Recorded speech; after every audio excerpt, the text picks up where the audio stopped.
What's up, guys? Welcome back to Corvette Weekly. Welcome back to the show where anything and everything Corvette is allowed and definitely encouraged. So this is the show where we're going to talk all about Corvettes. We got a bunch of good stuff to talk about tonight. Joe from Solar Performance is on with us, of course. This is November. It is sponsored by Solar Performance the entire month. Tonight is going to be an awesome night because we got a really awesome giveaway. Technically a couple giveaways if you want to really boil it down, but we also have some awesome ZR1 news, some ZR1 information that even I didn't know. So I know if I didn't know it, most of you guys didn't know it either.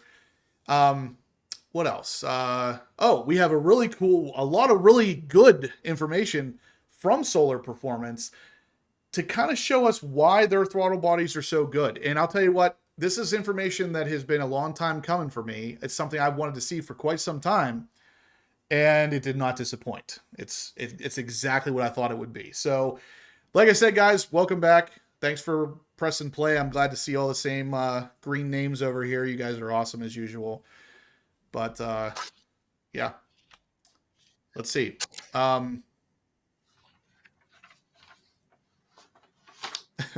LT4 Powered says he turned down a ZR1 because he's poor. Red C8 ZR1s turned down a ZR1 at MSRP. Why is that? I thought last time we talked, I thought you were looking to get one. Maybe that wasn't you though. Let's see. So guys, let's start off tonight with something pretty interesting.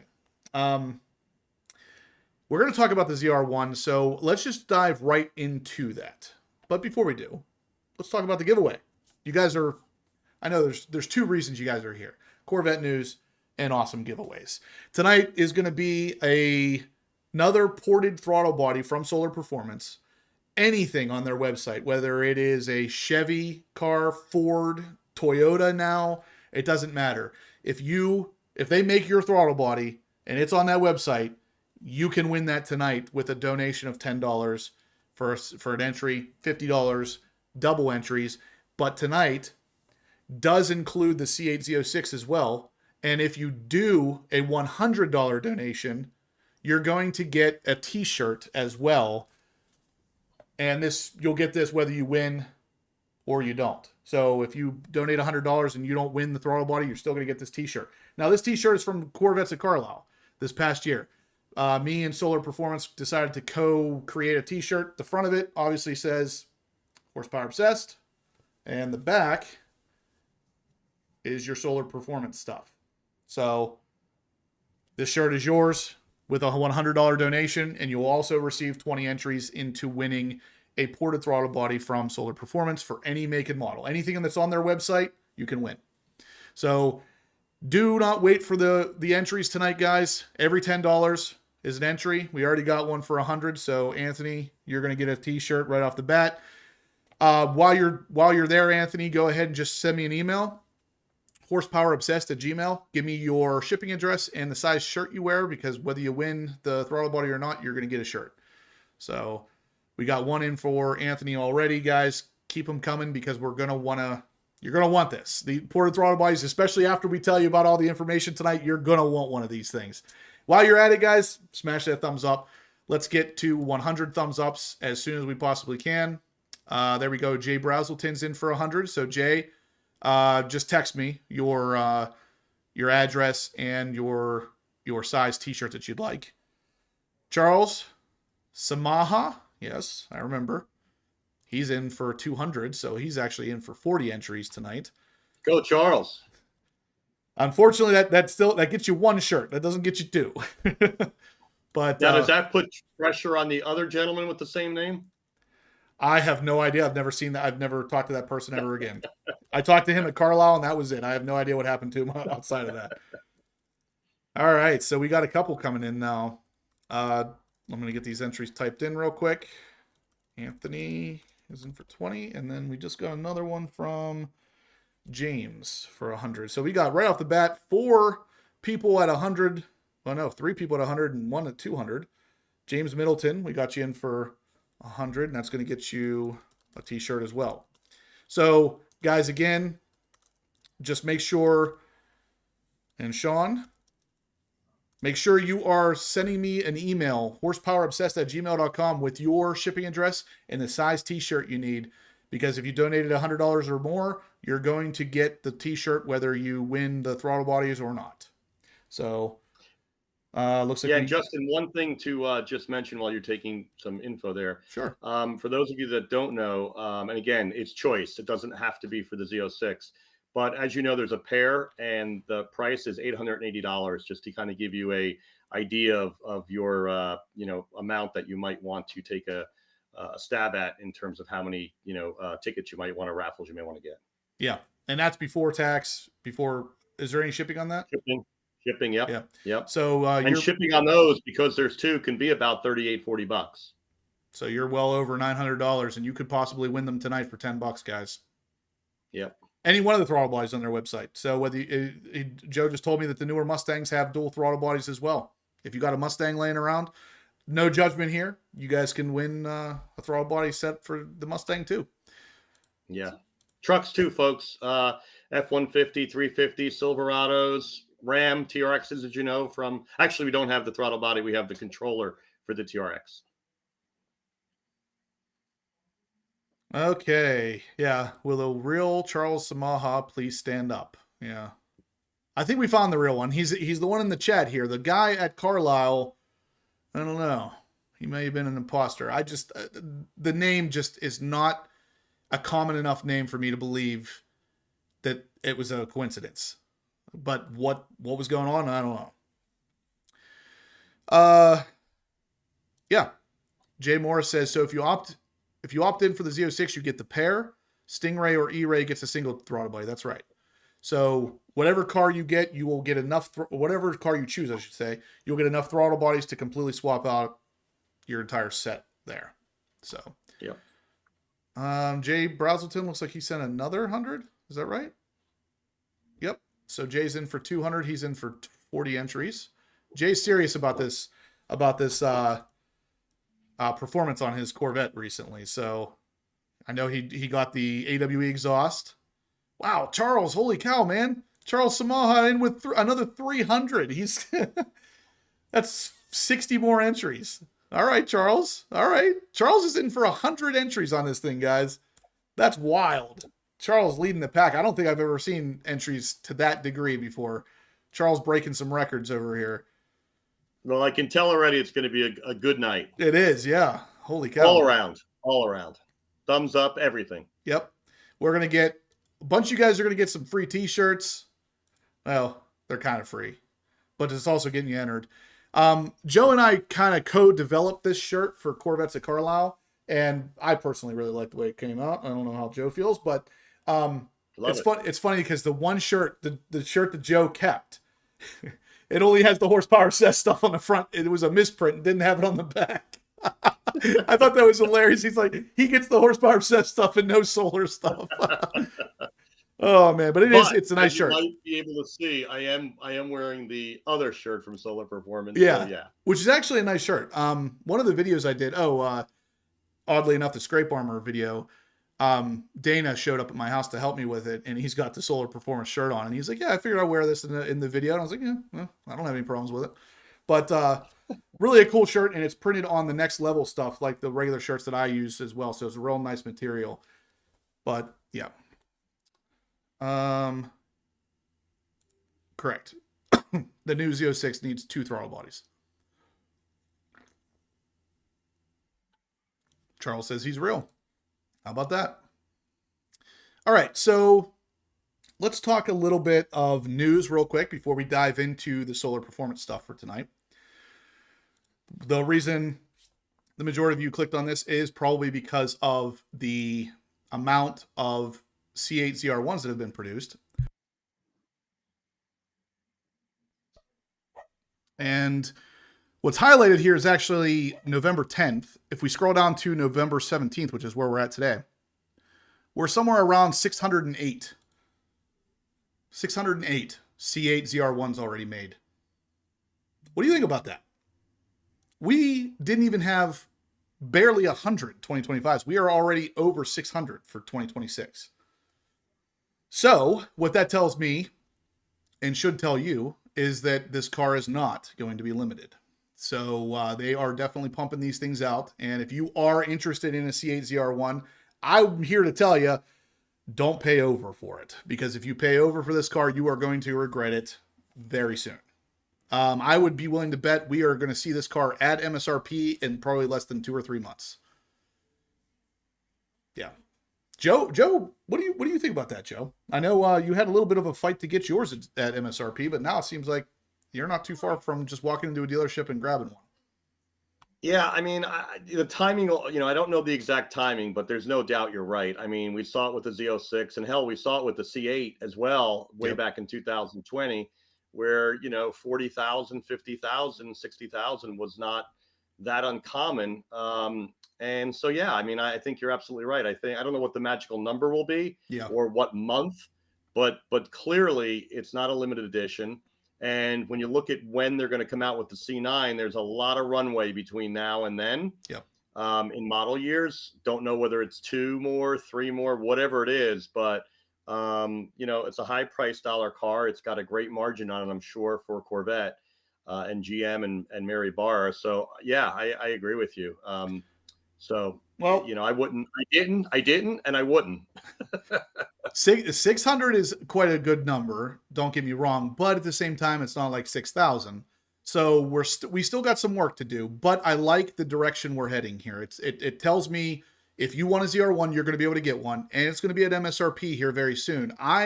Ricky is saying he smells a discount in 6 months. That's very possible. I think we hit MSRP maybe 2 or 3 months from now, and possibly a discount in 6 to 8 months, especially once the ZR1X is out. That's going to kind of start pushing the price of the ZR1 down, because you got a decision to make. If you're going to spend big bucks on a C8 Corvette, which one of those are you going to choose? I mean, I know where I'd be personally, but that's just me. Who else is going to choose an X over a ZR1? The more they choose that X, the less that ZR1 is going to be worth. It's going to push that price down. So yeah, in 6 to 8 months, we could be seeing ZR1s for 10, 20 under MSRP. How crazy is that? That would be pretty. I mean, the price of this car already with 1,000 horsepower is already nuts. What you're getting for that price is insane. Push that down another 20 grand, it's even crazier. Right. Now, on that note, you guys remember I talked about it, I think last week, about the Savage Geese video where they pinned the ZR1 against the GT3 RS against the Mustang GTD. While they were doing that, they also dynoed the C8 Corvette ZR1 and noted that it put down to the wheels 1,033 horsepower. So this thing is literally dynoing over 1,000 horsepower to the wheels and looking like an absolute boss while it's doing it. I mean, look at that car sitting there. That thing looks like it's going to eat you.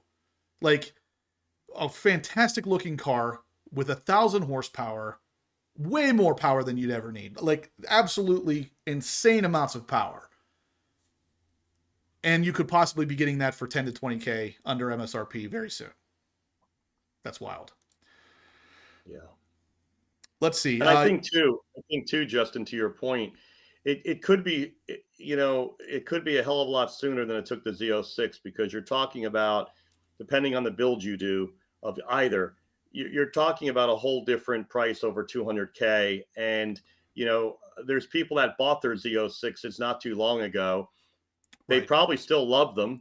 And, how many 200,000 plus brand new buyers who don't own a C8 yet, that really wanted a C8 are not sort of in one that they really like. And so diminishing returns in terms of, how many of those audiences. So I suspect right now, obviously, every one of these being built is spoken for because of the pent up demand that we know has been out there. Yep. But once that's satisfied, and I don't know what number that's going to be, but clearly you can't have as many ZR1 people on that list as were on Z06, and frankly, nowhere near what you had on C8, clearly, at the price points. Yeah, I totally agree. I think the C8 lineup peaked with the Z06. The demand, the absolute inability to keep up with the demand, all of that was because the Z06 was just everything that the C8 buyer wanted, and at the right price. So once they bring out the ZR1 being substantially higher priced, but of course you're getting a good bit for that money, but it is a lot more money. Most Corvette guys aren't necessarily even willing to go to that level, especially not if they just bought the Z06 or specifically bought that Z06 over MSRP. If they paid over MSRP for a Z06 to get it early, I would say those people are very unlikely to jump ship anytime soon, even to a ZR1, even at MSRP, because they're already upside down in the car. Right, right. And, the we've talked about this before. I think some of the differentials did even accentuate the Z06 more, and that's the outright difference in noise, unless you're probably doing 110 to 190 on a track. Around town, it's definitely quieter, and we know why. And from an acceleration point of view, again, from 0 to 80, I'm going to tell you it's not absolutely night and day unless you're flooring it, of course. But for your normal driving, until you get into the upper RPMs, or let's call it 110 to 200, which I'm not doing very often, I'm sure the car walks away from the Z06 clearly, but you get the idea. So I think people got reinvigorated on the Z06, perhaps, that they already own in many ways. I totally agree. And there was a video I just recently saw of a C8 ZR1 stock versus a C6 or a C8 Z06 stock. And it's interesting watching, because when they launch, both cars launch about the same. And it's not until about 60 or 80 miles an hour that the ZR1 just walks from the Z06. But up to that point, the C8 in general, almost every car in the lineup does very well to 60. It's after 60 that you really start to notice the difference in the performance variance. The Stingray kind of dies off after 60. The Z06 picks up a little bit after 60, but then it dies off compared to the ZR1.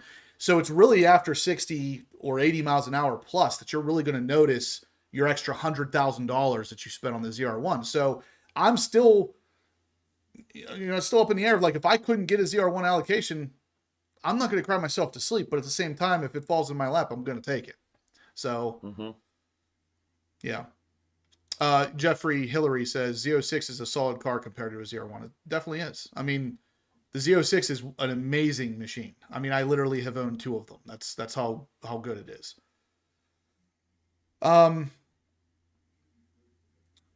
Yeah. Z06 Hot Rod Todd said on that same day, the GT3 and the GTD made expected numbers on that same dyno. So that 1033 power is real. So, and yeah, Ricky says this GM sandbagged the HP number. To some degree they did, but it's a lot harder to get a solid number from a car like that with the size of those turbos and stuff. There's a lot of variation, I'm sure. But with that said, every GM I've ever owned has been underrated. And I feel like they probably do that on purpose for insurance purposes. Somehow 1,064 horsepower looks better on paper than 1150. I don't know what to have 1033 at the wheels with a normal drivetrain loss. I mean, you're looking at least 1100. It should be maybe 1150. 2020 Matrix 8 says same thing that a lot of us are saying here. For him, the Z06 is greater than the ZR1. And for me, the biggest reason for that, and I think Joe feels the same, is the sound. You lose a lot of sound with those turbos on the ZR1. And even if you get like the catless downpipes and stuff, like the blue car that I drove over at Street Speed's place, it sounds better, but it still does not sound like a Z06. I mean, nothing can give you that scream of the Z06, and that's unfortunate. I mean, I know obviously that's kind of how it works with turbos, but it's unfortunate that it has to be that way. Guys, if you could, let's see, we need some thumbs ups. Guys, rock the thumbs ups for me. Let's get to 100. We got over 100 people in here. Actually, we've got almost 200 people in here watching. Smash the thumbs ups. Let's get to that point. There we go. Yeah, thumbs up HPI. What's up, David? David's in the house. David, how are you? John Perkins says outer boot was leaking grease. Saw the spots. Did you have a problem with the tie rod end or something? Axle, maybe? Something leaking grease. That's not good. Ricky E. Ray. says he wishes the E-Ray never existed and that they just made the Z06X right from the start instead. I would have been way happier. Not saying I don't like my E-Ray though. I don't have clear wording on this as to whether or not a ZR1X will ever exist. From what I can tell, it's kind of up in the air as to whether something like this happens. The reason is actually a pretty solid reason. The Z06 is your track car. The E-Ray is your Grand Touring car. To put that hybrid motor in the track car, you're kind of diluting the track readiness of the Z06. You're adding extra weight. You're adding the all-wheel drive, which doesn't necessarily equate to better track times. And if you want a track car, you get the Z06. So I honestly, personally, I would not be surprised if we never see a Z06X. All right, Robert Brunn says his 26 ZR1 in sport mode is pretty loud. I'm not specifically saying anything about the loudness per se as the sound. So it's not a level of sound, it's just the overall sound. I'm not saying the ZR1's bad by any means. Don't get me wrong. I think the ZR1 sounds good in its own right. It's just not the same sound as the Z06. So if you really love the Z06 sound, you're probably not going to be as in love with the ZR1 sound.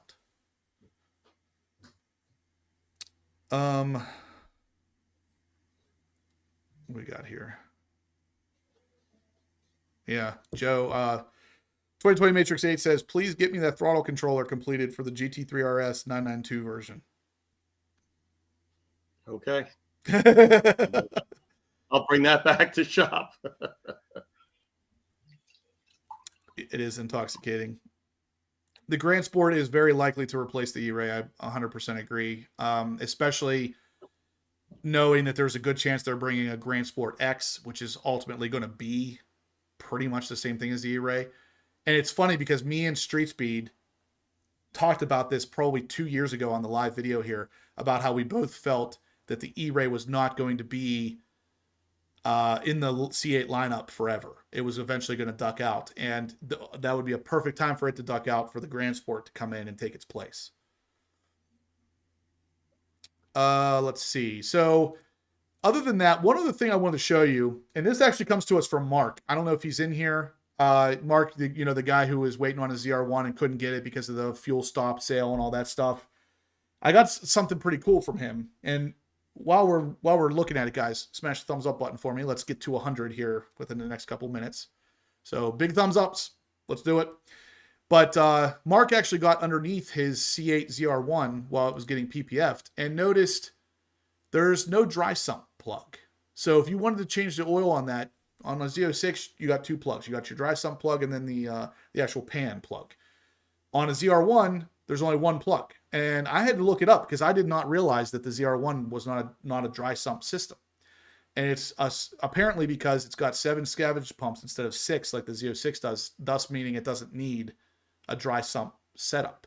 So if you guys haven't seen the bottom of a ZR1 yet, Mark sent me a video here so we can actually take a look at it. Check this out. Justin here getting the car PPF'd and wanted to show you something under the ZR1. That obviously is a drain plug that we all know of. It's kind of in the center of the car.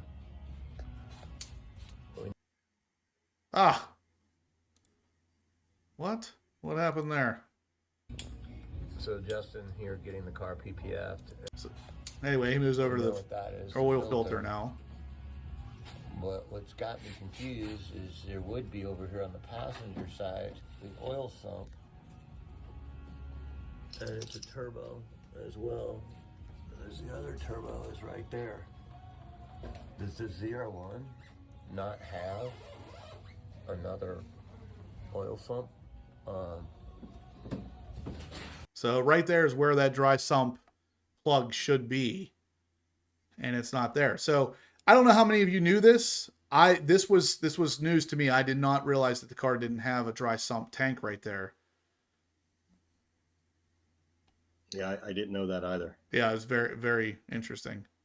But maybe the guy who filled the hole on the gas tank issue removed the dry sump. fill the hole on the dry sump as well. Rob Watt says, why are you talking so negative about the ZR1 before you were excited about it and couldn't get one? Now you're bashing the car. I'm definitely not bashing the car. I will have a ZR1, assuming I can get one. I'm saying if I can't get one, I'm not going to be that upset about it because the Z06 is a really awesome car too. Don't take that as me bashing the ZR1. I'm a big ZR1 fan, as you can see here. I own a C7 ZR1. I would love to have a C8 ZR1, but again, I'm not going to cry myself to sleep if I can't get one because the C8 Z06 is a pretty cool car too. Yeah, the turbos needed cooling. Yeah, I agree. But it just was weird that, you know, I knew as much as I could about this car, and I never heard anybody say that there was not going to be a dry sump tank there. So definitely interesting to see that, especially since I just assumed the bottom side of that car was going to look very similar to a Z06. But Riptide Rick says the Grand Sport's going to be a 6.6 liter engine with a manual. I don't know about the manual part, but based on what I'm hearing about the new small blocks from GM, odds are good it is going to be a 6.6. We've talked about the potential of a different engine for the Grand Sport for years now at this point. I think the first time I mentioned it was 3 or 4 years ago that there was going to be a slight change in the engine. Me and David actually talked about it on a live video about how it could be a different engine, or it could be even the LT2 with a different cam or a different tune on it. Something putting out a little bit more horsepower than the standard Stingray. So it was going to be bumped up from 495 up to like 530 or 535, somewhere around there. Yeah, and with respect to manual, a few of my buddies this weekend were at a car show sitting around, and we were talking about the Tremec, Revelation now and the same bolt pattern. And I think we all kind of concluded that if Chevy was, quote unquote smart, and financials didn't come into play, they would do it. But knowing that financials come into play, and it's sort of in the outer years of C8 land, to do the re-engineering and to do the changes at this point, probably won't see it if you're a betting man. But I would think that would be an awesome thing to do, is new interior, right? You got the new interior, you got obviously wide body already, right? As always, you've got a new engine, and if you had a manual, that would be a home run from a positioning and revitalizing a message this late in C8 run. But for those reasons, they probably won't do it because of all the engineering cost, and 10% of the community, at least historically in the C7s, bought manuals. So it's a lot of laborious things to do. There was a huge decline in interest in manuals towards the end of the C7. It's funny that it takes no manuals being available to spike the interest again. But I don't think we're going to see it in the C8 lineup, even though that Tremec looks literally like it would bolt right on there. I think the first time we'll see that, if we do at all, would be the C9. Not saying that I wouldn't be happy to see it return. I'm a big manual transmission fan. My C7 ZR1's a manual. Rob goes on to say that I think he means the ZR1, but he says the ZR1 is a track monster. Look at the track times. As far as not being loud or not screaming like the Z06, that may work for you, as some tracks have a noise level. Absolutely. I'm sure. I mean, I know in general turbos kind of muffle the sound, and in some cases that is a good thing, because if you go to the track and you're too loud, you'll get black flagged. And I've actually talked to a couple Z06 owners who have been black flagged on tracks because their cars are too loud. So that's 100% a valid point. And I don't know. Like I said, I have absolutely nothing against the ZR1. I would love to have one. But my point here is, if you're in love with the Z06, there are things to dislike about the ZR1. I mean, the first and foremost, the price. But second, if you really love the sound of that Z06, you're going to be somewhat disappointed with the sound of the ZR1. So that's basically what I'm saying. I've driven both. I can tell you exactly how I feel about both cars. Robert Brunn says, Justin, I read that Tremec said the manual was an in-house project only. I had read that they created it because of the demand of having the availability of a mid-engine manual transmission.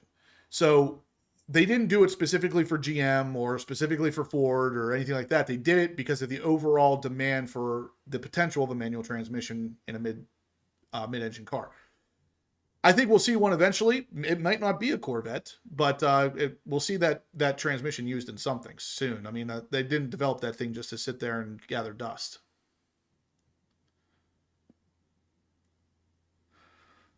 Yeah, most people don't know how to drive a manual. Nowadays, it's a theft deterrent.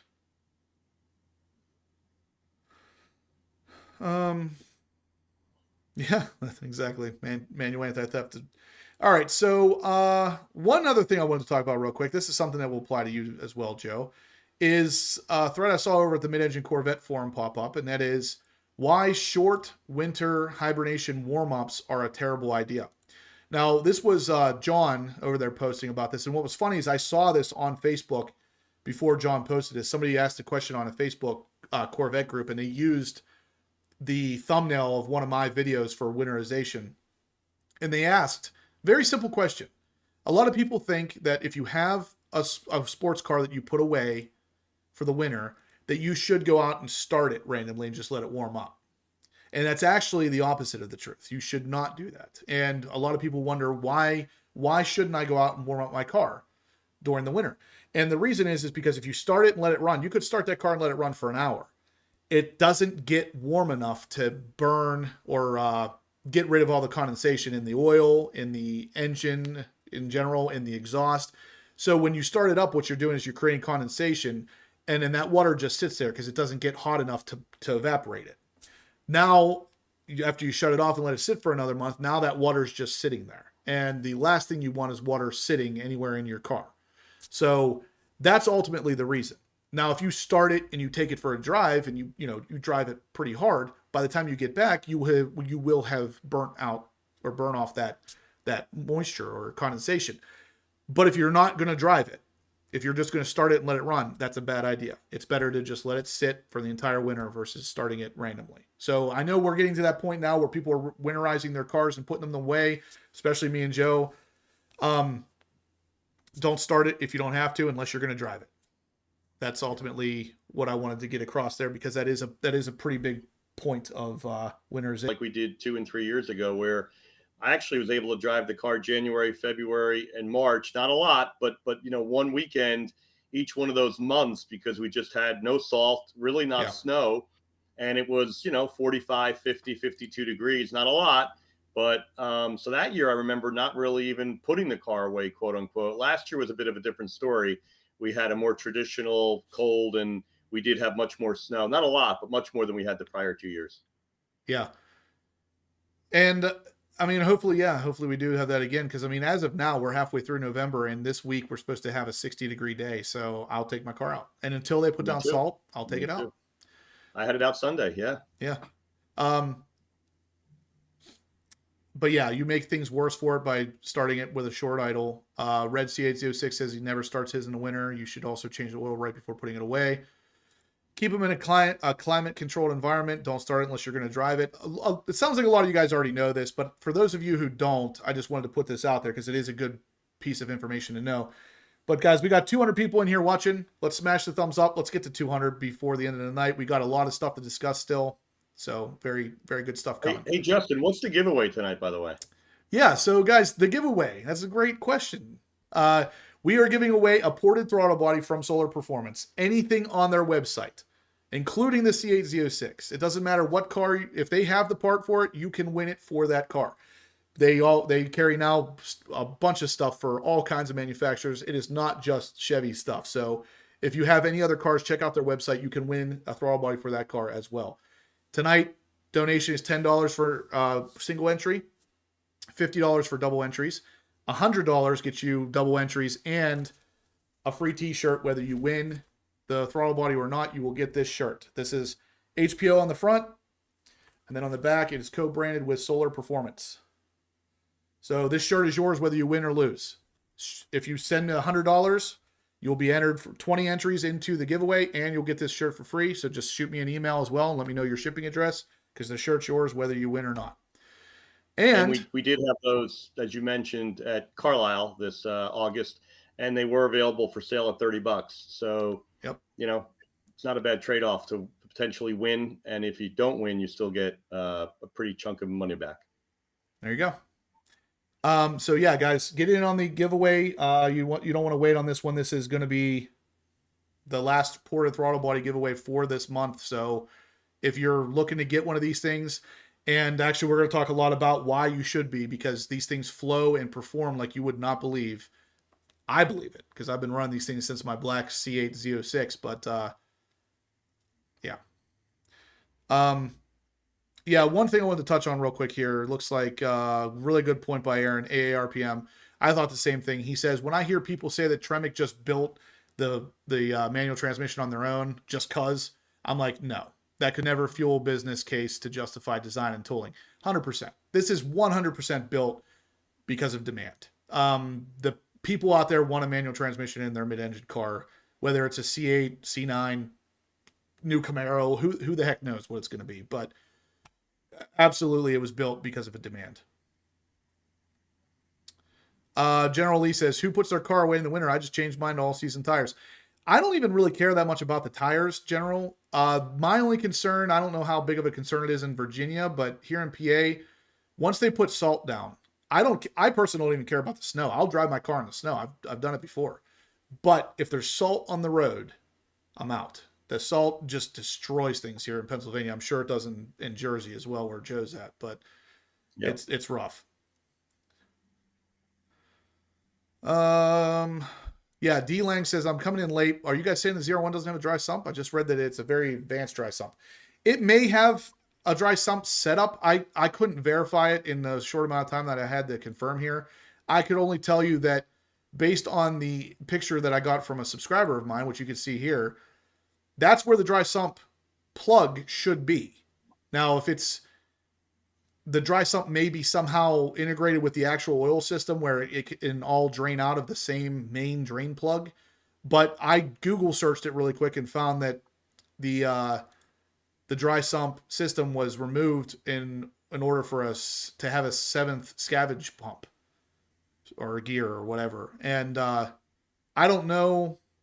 I couldn't find confirmation that it actually does have a dry sump. I would assume it would because it is a track related thing. Like I saw Kevin Horan asked earlier, isn't the dry sump for track use? And that is what it's for. It's for so you don't get oil starvation through hard turns. So the ZR1 should have something like that, but it's apparently not a separate drainable tank like it is on a Z06. Very interesting to see that on the bottom of the car though, where there's not 2 drain plugs like there is on the Z06. And even the Stingray with the Z51, it's on there too. Let's see. So yeah, no short bursts. Oh man. So we just got somebody almost matching Charles here. Let's see. This was Kevin Reynolds. He's in for 300. So Kevin, again, shoot me an email because you're going to get a free t-shirt at this point, whether you win or lose, but he's in with the big bucks to make sure he wins this thing. So Kevin is in for 60 entries.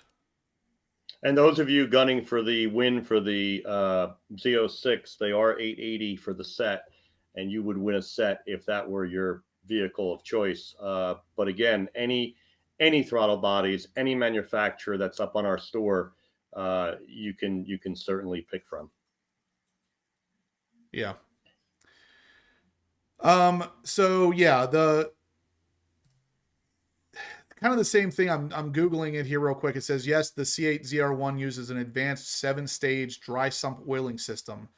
So it must have a dry sump, but somehow that dry sump is being drained through the single drain plug because there's only one underneath the car. It's not 2. Like I said, I would be very surprised to find that this car does not have a dry sump, but it looks like it does. It's just drained differently. Yeah, so Sean says the same kind of thing. He's sitting in Michigan right now, and every truck on the road is rusted out from the salt on the road each winter. That's the unfortunate reality. The salt is what does it, not the snow. Yeah, thank God for no salt in Florida. What's up, Chopper Larry? It's been a minute.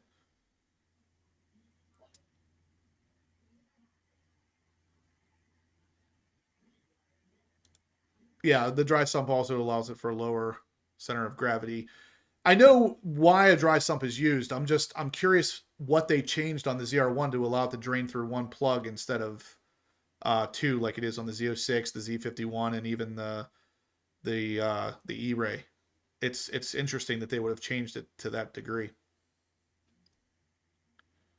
Or actually, no, the Stingray did drain through on one plug, I'm pretty sure as well. Now I'm questioning everything I've been talking about. I forgot about that. Yeah, my Stingray, I don't clearly. I'm thinking. Well, I did the oil actually. It was one plug, and I Yeah, had a Z51 yeah. Though C8 in I remember 2000. now. I Yeah, remember that dry sump was one plug on there. So that must be more closely related to the Stingray than the Z06. Then why? I wonder why they didn't do it for the Z06 as well. That's interesting. Well, it's not that it doesn't have a dry sump. It's that it's got a slightly different dry sump than the Z06, I guess. There's not a drain plug there. Black Knight says, I'll be driving my Z06 anytime there's no rain or ice or snow. All seasons work for me in the South. There you go. It works for me. If it works for you, it works for me. All right, guys. So one other thing I wanted to talk about, and then we're going to start talking heavily about some solar performance stuff. And that means you can win a ported throttle body, but also we're going to talk about why you want one of these things. But before we do, one thing that we've talked a lot about on the Monday Night Lives here about the C8 Corvette and just Corvette in general, what they can do to improve the Corvette at this point is not necessarily jamming more horsepower in it, but it is focusing on getting the car to be a little lighter weight. And there was something that just recently popped up on the Mid-Engine Corvette forum where they were talking about the company that makes the panels for the car right now, making them out of a newer, lighter material. This material is apparently so light that they float on water. So this is interesting stuff because this is definitely the route they need to go, in my opinion, more so than horsepower, is to start focusing on getting the weight down on these cars. Now, this is actually from a company called CSP, and they're the engineers for the panels for the car. And they revealed that this panel, like I said, is actually going to float. It's an ultralight composite material that can float on water. So it sounds like almost like GM's watching these lives and listening to what we're saying, because we've been talking about cutting the vehicle weight for quite some time. These cars are getting a little too heavy, and that's what this is all about. They're talking about this new material that literally can float. So it's pretty wild. If this thing actually comes out, and the Mid-Engine Corvette forum is speculating that it might come for the C9, odds are good we probably won't see it on the C8 at this point. But if that's the case, then yeah, the C9 might start to show a little bit of a weight reduction with their extra horsepower. and that would be a killer combo. It would. All right, so outside of that, guys, I think the next topic, I'm going to kind of toss this over to Joe because we got a lot to talk about with this solar performance stuff. Before we do, though, again, the giveaway tonight is a solar performance ported throttle body. Anything they sell on their website, if it's for your car, you can buy it. It does not have to be for a Corvette. You will win it tonight with a donation of $10. $50 is double entries. $100 or more is double entries, but you also get a free Horsepower Obsessed and co-branded solar performance t-shirt. You'll get this whether you win or lose.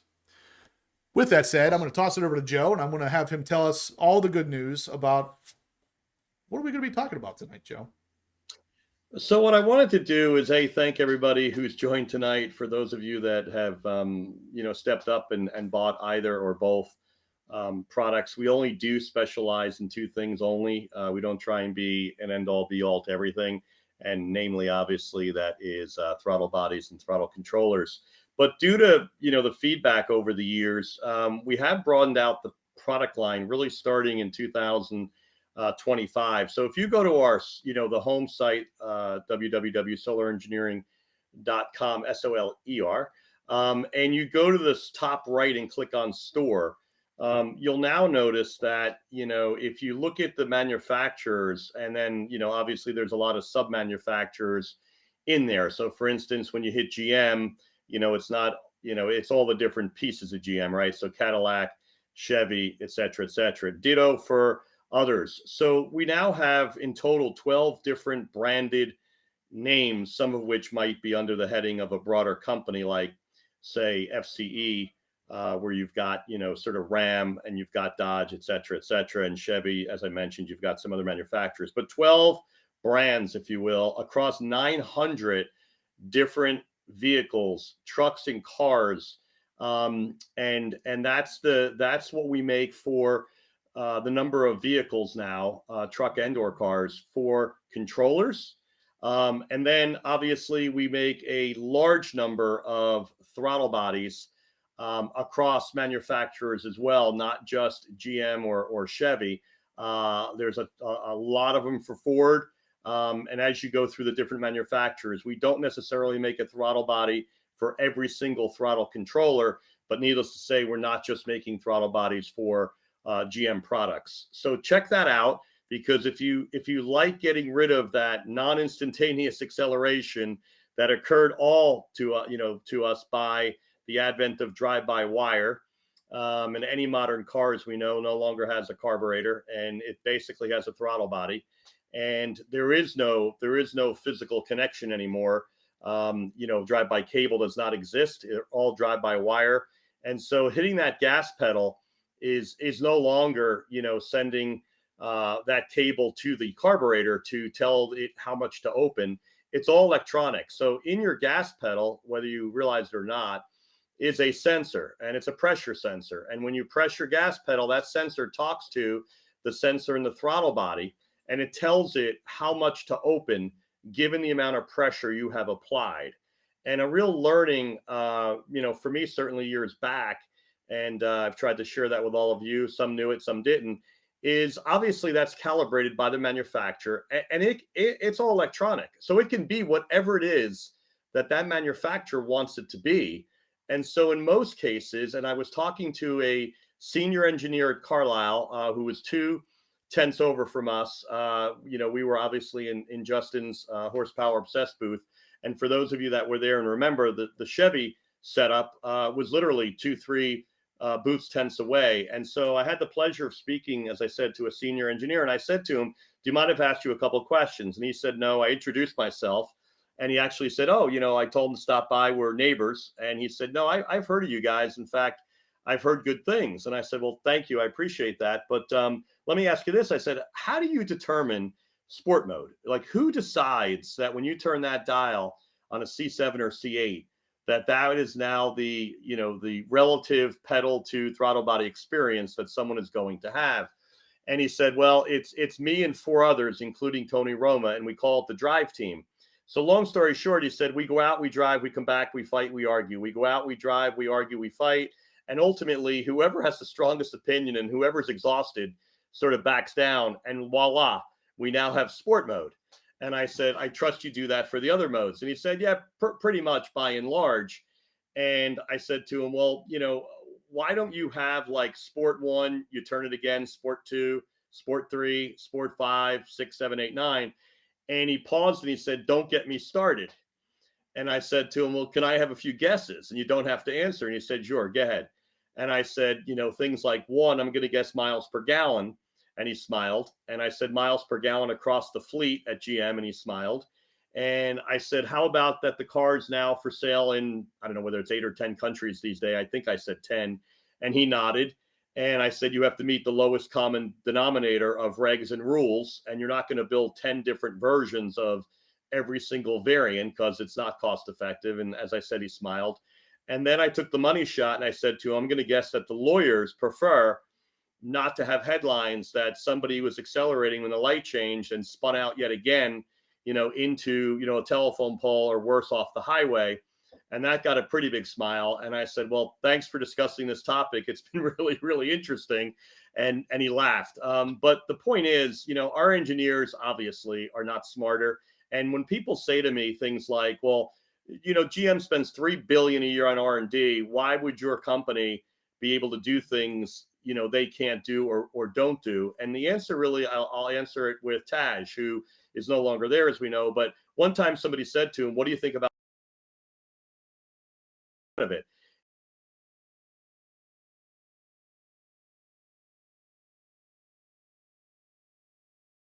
And other reasons, we really just don't choose to do them.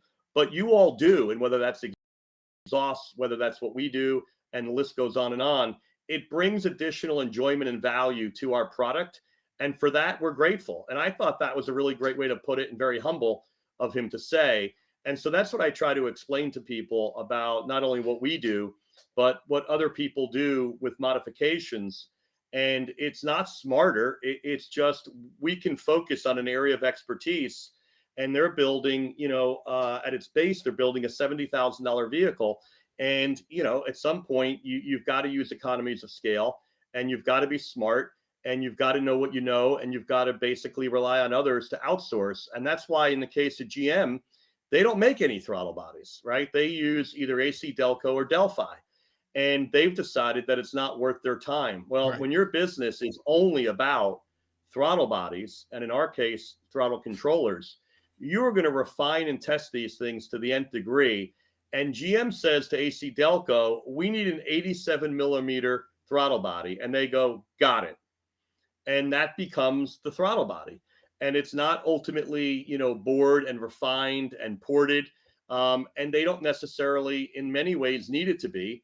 Because if the product, the old days was Harlan said, our goal is to build an 800 horsepower machine, they will figure out ways way past that point to build an 800 horsepower monster.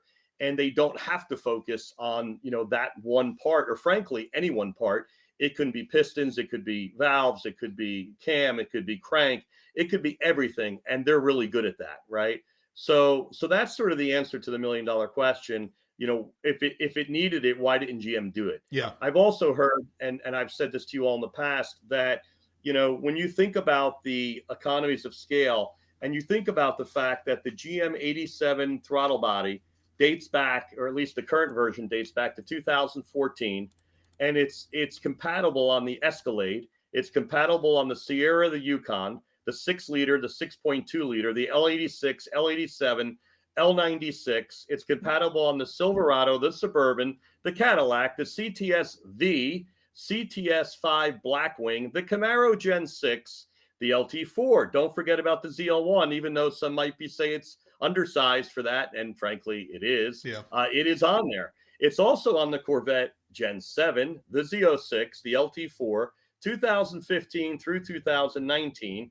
It's on the Corvette 7, 8 Stingray, Z51 Grand Sport E-Ray, 2014 to present. Good God. So that is just fact. And if you don't believe me, go to our site or any fitment site and look up the GM part and see that it's going to be the same part number that you can literally take it off your Yukon, put it on your Corvette, no tune, 4 bolts, except for the pain of doing it on a C8 where we know the engine is now mid-engine. And you can find out for yourself that is true. One other thing, Joe, what is the oldest car, if you have this information, where does that date back to, like when they first started using it? I know it was in the 90s. Yeah, and I don't know the 87 specifically, but I know this version with the electronics, that are in it, is 2014. Okay. Well, I know. So you're talking about 11 years. I know one of them was in the 90s, which is even worse. It's like, and the thing's the same as it was in the 90s as it is today. There's no need for them to change anything. So this is one of the reasons why some things have been updated for some of these throttle bodies, is because the technology that's in them is 20 years old. Yeah, and the other misnomer, I'll use that term about OEM in general, and I covered a bit a moment ago, but if you think about just throttle bodies, which is what we're focused on at the moment, BMW does not make their own throttle bodies, right? Mm-hmm. They use Right. Bosch. The Japanese car manufacturers are using Aisin, Hitachi, or Denso. Okay, none of them, as large as a company is, like, Toyota, right? Massive. They're not doing it either. GM is massive. They're not doing it. Ford uses Motorcraft. They're not designing their own.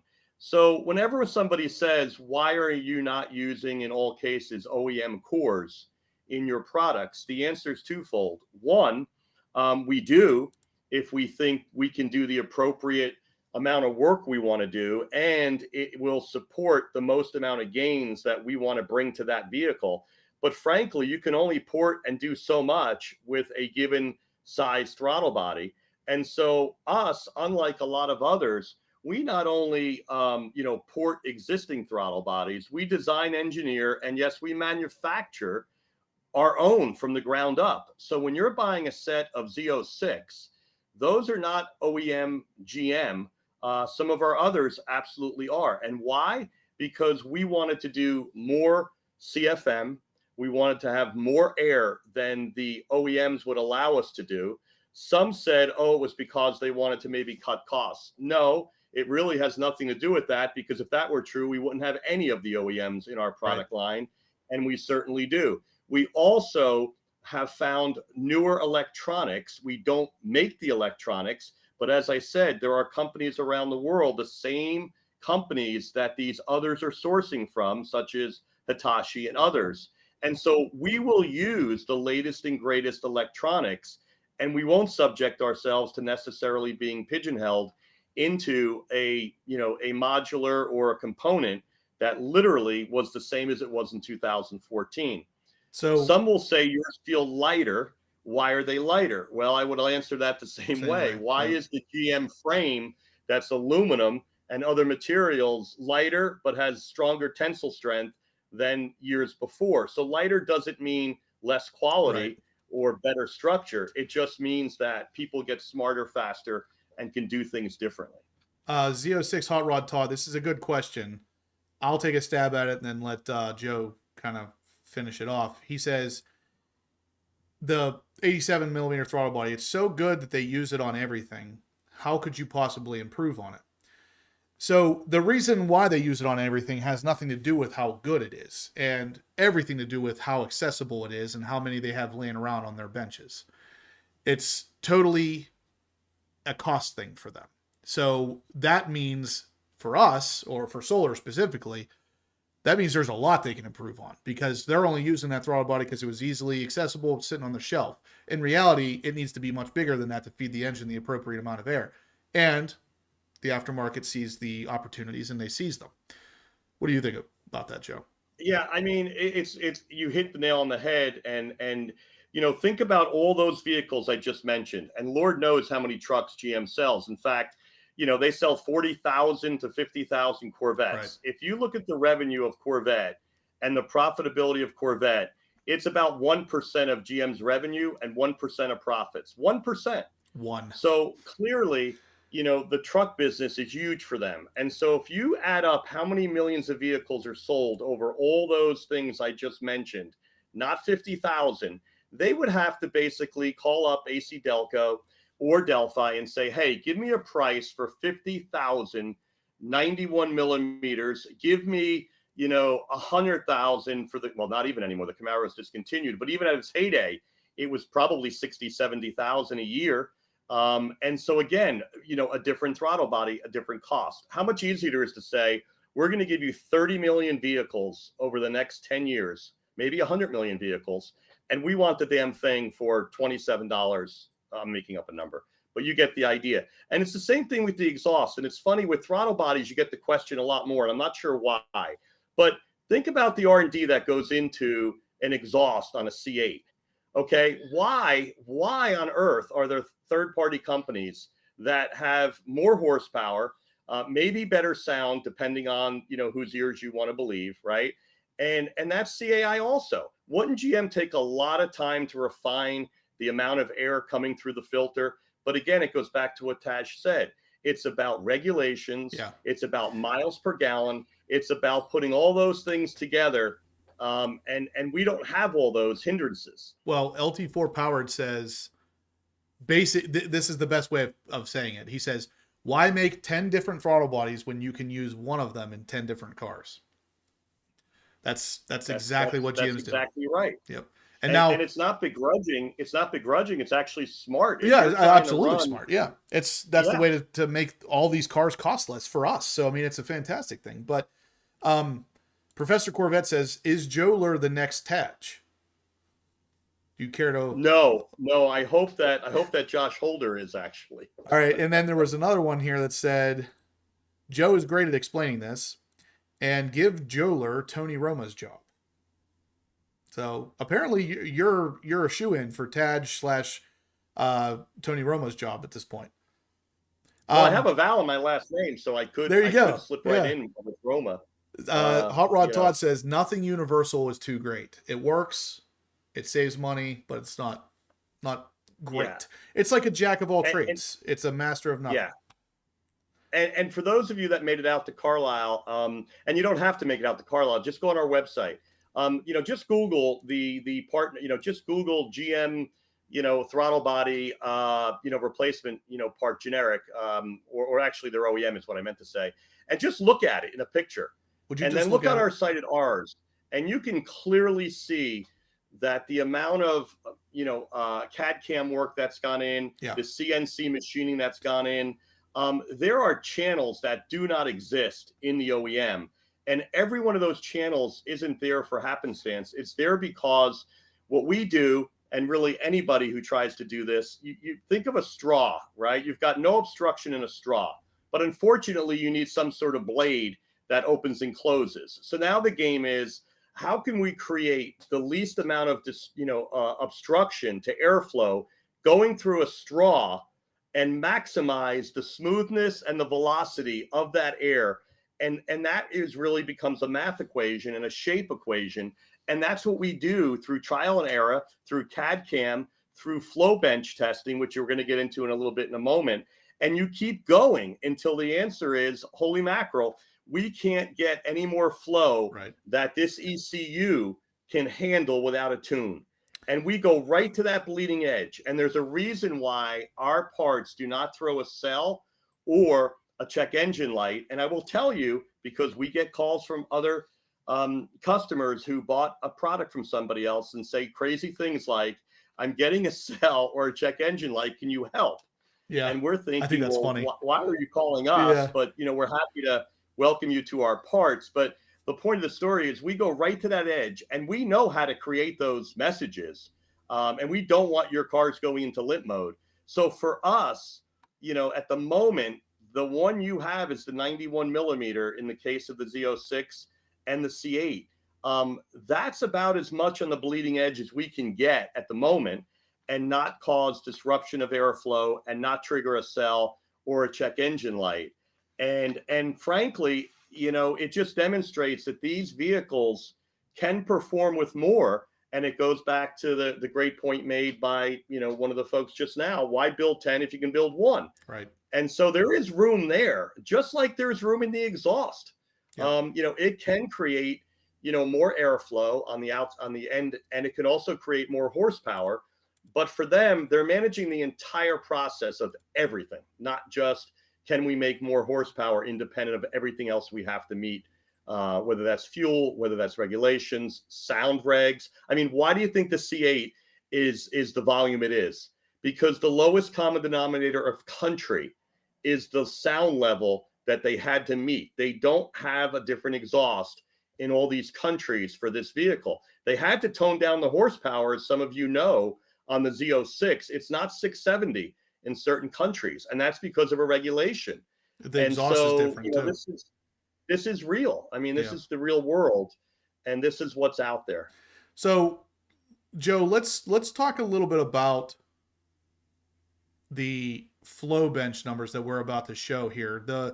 This is going to kind of be a showdown between the Solar 91 millimeter ported throttle bodies for the C8 Z06 and the competition who makes something similar.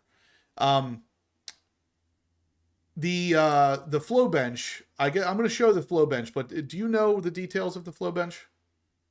Yeah, so think about it this way. In simplistic terms, a dyno is very good at distinguishing or trying to distinguish horsepower, right? And we all know there's a variance every time you dyno, and that could be just because of the machine's variance, even if you do it, frankly, 5 minutes later. There's just going to be some variance, and it shouldn't be large if it's calibrated properly, right?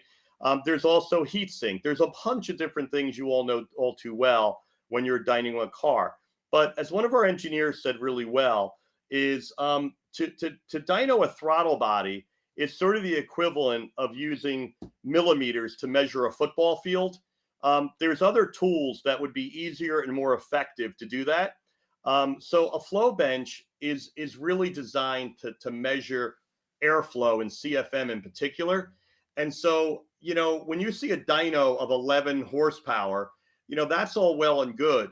But when you take into account the heat differentials, the humidity, the temperature, the variance of the machine, again, it's like measuring a football field in millimeters. You just, it's not probably the best tool, right?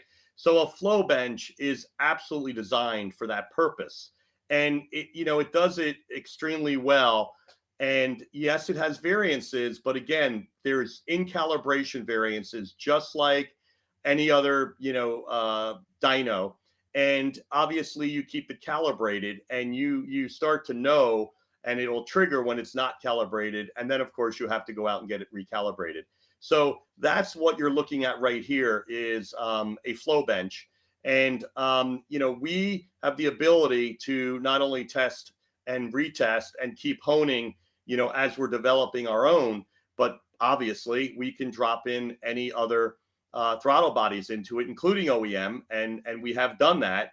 And that's how on our website, if you look at, our throttle bodies at the very bottom, we try and tell you what the OEM number is. So in the case of the Z06, we know that the OEMs have a particular CFM because we've tested them, and we know what ours do. And ours are 20% at wide open throttle, more airflow than the OEMs. But it's not just about wide open throttle, because most of us do not drive with our floor pinned to the car all the time, right? But I won't go through every metric, but over OEM, even at 30% of throttle position, right, which is kind of when you're cruising, we make 25% or allow 25% more air into the engine. And when you think about an engine, and this isn't my definition, it's a giant air pump, right? And you'll hear many people talk about it that way. And so, having more air, all things equal, and it's important to say all things equal, you're going to have a better result in terms of not only drivability and better acceleration and equal acceleration, but you're going to create more power. And the last thing I'll say before I pause is when we test our throttle bodies, we make more power at every single throttle position off idle all the way to wide open throttle, not just wide open throttle. And that's why people say, when I take off after I've put yours in, I definitely feel like the car is reacting faster, quicker, smoother, and the shifts are even better. Yeah. Why is that? And that's the answer. Yeah. Why? I will say, even though I think you're obviously 100% correct on the fact that the dyno is not the right tool to use to accurately gauge how awesome the throttle bodies are, I will tell you that they do pick up on average 12 to 15 horsepower just from a ported throttle body. So if you are specifically chasing a horsepower number, that will add 12 to 15 to your car. But what you're going to notice in the meantime is a radical change in drivability. Even the sound. Somebody I was just talking to, I don't remember who it was now, but one of my subscribers was mentioning that after they changed the throttle body, they noticed a difference in the sound of the car. And it's, again, like what Joe is saying, it's changing the amount of air that's coming in. It's going to change the amount of air that's going out. So yeah, it's going to make your exhaust sound a little bit different. It's all pros across the board with these things. And I had a set on my 2023 black Z06. Literally the day I bought my Seawolf Gray, you can ask Joe, he was one of my first text messages, and I said, hey, I got to get another set of 91s for this. Can we make that happen? And that was what was on my mind when I was buying this car, is like, I need the throttle controller, I need the throttle bodies, like, immediately, because you can tell going from the modded car I had back to a stock car, it needs these things. In my opinion, the car drove me nuts to drive until I got all of my performance mods in order, because it's a totally different car. And yeah, the throttle response with the throttle controller, if that's all you do, it's going to feel like you have these mods, even though you don't have additional power. It's the way the car responds with the throttle controller.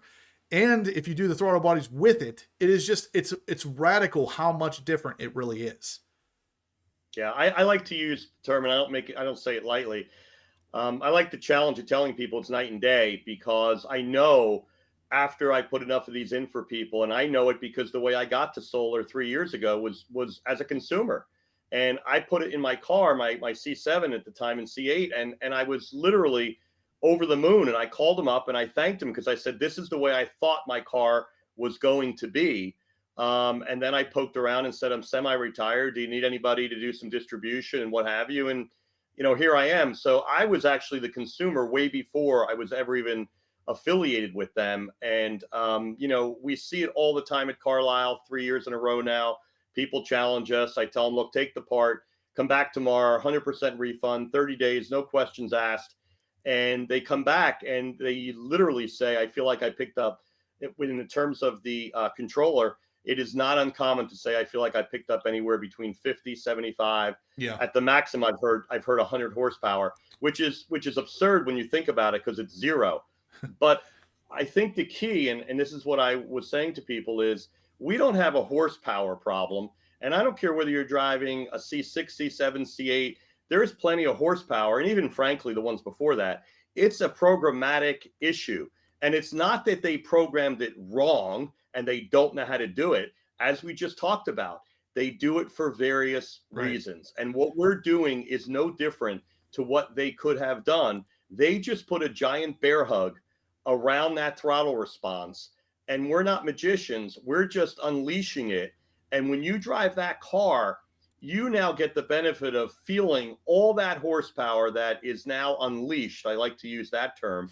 And it gives you the feeling that you're gaining just gods of horsepower. And the reason is because they've kind of restricted a lot of that horsepower feeling until half throttle to wide open throttle. Then they unleash it, right? But we don't usually drive 60% of our time, with our foot nailed to the, wide open throttle. And frankly, even 3/4 of the way down, most of us don't drive 3/4 of the way down when we're going, in local driving and it says 40 miles per hour school zone, right? So, Gordon Cruz is in the house here. For those of you just joining us, we're talking with Joe from Solar Performance. We're getting all kinds of juicy details, but we're about to jump into the juiciest of the details, so stay tuned. But for those of you just joining, the giveaway tonight is a ported throttle body or bodies from Solar Performance for any car that they offer. So that includes the C8 Z06. If you want to win a set of ported throttle bodies or regular throttle body for your car, it doesn't matter, Ford, Chevy, if it's on their website, you can win it here. $10 is an entry, $50 is double entries, $100 will get you double entries and a free co-branded HPO and Solar Performance t-shirt that's printed on next level t-shirts. So these aren't cheap cotton shirts. These are nice shirts. This is yours for free if you donate $100 or more, and you're going to get a good chance of winning a set of ported throttle bodies, which like Joe said, if you choose to win the ones for the C8 Z06, they're over $900 after shipping and tax. You can win them here for $10 donation, $50, $100, and get a free shirt. So, Gordon, I saw you just joined, but any of you guys who have joined recently and you want to try to grab a throttle body, you can do that. Or if you don't win, you can always use the code HPO5. That will save you money over at the Solar Performance website on any of their products. So worst case scenario, use HPO5, save some money on that as well. But I would suggest taking your shot at winning them tonight, because there is no better price than, 10% of what you would normally pay for it. Right. And Justin, because we're using all sorts of math numbers, if you do the $100, it's really only $70 because the shirt that you get free was $30 at Carlisle. Yep. So good ROI on the $70 delta. Yep. Rally Roofer says, Justin, should I add this throttle body to my C7 ZR1? I 100% would. I will have a video of that coming out doing the same thing on my ZR1 very soon. But the ported throttle bodies across the board, they are going to do all good things for your car. So the difference for me on the C8 Z06, and I think somebody said it in the chat here a second ago about the Perfecta trifecta. Yeah, Hot Rod Todd. Eventuri, Solar 91s, and a throttle controller is the Perfecta trifecta. I like that, but then someone added the rest to the bottom part of that, which would be for me, Rally Roofers was one. Add high flow cats and a less restrictive exhaust, and then you're done. That's it. You do those things, you are going to improve the response, the horsepower, and the drivability of your C8 Z06 to the point where if you jump into a stock one afterwards, you're going to hate it. And the thing is the C8 Z06 is not a bad car stock. But if you do these mods and then get into a stock one, you're going to hate it. That's how much different it is. Yeah. And to challenge myself and Solar, last November, I made contact with Jim Miro, and I didn't know Jim Miro personally, and he didn't know who the hell I was. And I introduced myself, and I told him that I wanted him to, try 2 products. And he basically, gave me, the cold shoulder for a while. And you probably hear him say that Joe's pretty persistent in a good way. Hopefully professionally persistent is the term I like to use. And so it took me from last November till about March or April this year. And he put on his own Grand Sport, he put on the throttle controller and the throttle body. And these are his exact words. He's been on other shows with these quotes. And he basically said, I didn't know I needed them, having driven, basically what I think he's done 40,000 laps at the ring. He holds records, as you know, at all the American tracks for his day in the C7 ZR1. And he basically said, it's funny. It's the type of products that you didn't know you had a problem until you put them in. And he said to me, oh, by the way, you're not getting them back ever. I like the way that's better than anything I can say, because I don't race for a living, and Chevy didn't choose me to set records at tracks. This is a guy who for 15 years was the head of suspension engineering and basically was given the responsibility to beat numbers for Corvette on all these different tracks. And he basically literally said, I've never supported a product in my entire career, though I've been asked numerous times, he said, and I'm not getting paid for this with Solar, he said, but I feel that strongly that I will go on record with my name. And I'm like, hell, that's like a home run. Yep. I remember whenever he said that, I thought it was hilarious because the way he said, you're not getting them back. I could tell by the look on his face, like he was serious. Like he's not joking. He's not sending these things back to you. No. And he made a really good point for those of you that had modded your vehicles. And I hadn't really thought about this till he said it, and it makes perfect sense. He said, all these things you're doing are perfect for a stock car, but if you're not putting a throttle controller in your modded car, he said, you are actually driving a different horsepower vehicle than was made from the factory, which is obvious. He said, but you're still driving it with the throttle pattern, or mapping, the throttle mapping that they designed for, say, a 670 horsepower car that may be pushing 800.